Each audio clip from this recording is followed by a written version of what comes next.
गंगा नदी के जल में खराबी तो आ ही गई है।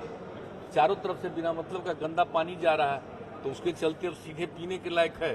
सुधार तो करना ही नहीं, तो हम लोग तो चारों तरफ सभी शहरों में और सभी जगह ये कोशिश कर रहे हैं कि भाई पानी गड़बड़ नहीं जाए कभी तरह से, सबको ठीक ढंग से पूरा सुधार कीजिए।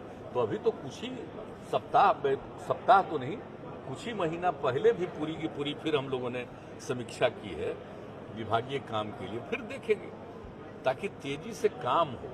कभी कभी काम में अगर विलंब होता है तो स्वाभाविक है कि पानी में गड़बड़ी तो रहेगी।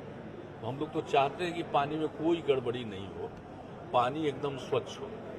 और अब तो आप जान रहे हैं ना कि हम लोगों ने तो गंगा जल को 3-4 जगहों पर पहुंचाने के लिए जो हम लोगों ने स्कीम बनाया और उसका तेजी से हो रहा, तो पानी तो ले जाएंगे वही बरसात के टाइम, 12 महीना नहीं, 4 महीना उसको ले जाया जाएगा और उसको रखा जाएगा बीच बीच में 3-4 जगहों पर, और उसको फिर शुद्ध करके हम लोग सप्लाई करेंगे। तो ये सारा काम हो रहा है, बहुत तेजी से हो रहा है। एको बार गए हैं देखने के लिए, तो जहां पर पानी की दिक्कत है, बोधगया में, राजगीर में, नवादा में, तो इन सब जगहों के लिए तो इतना बड़ा काम किया जा रहा है, जानते ही है।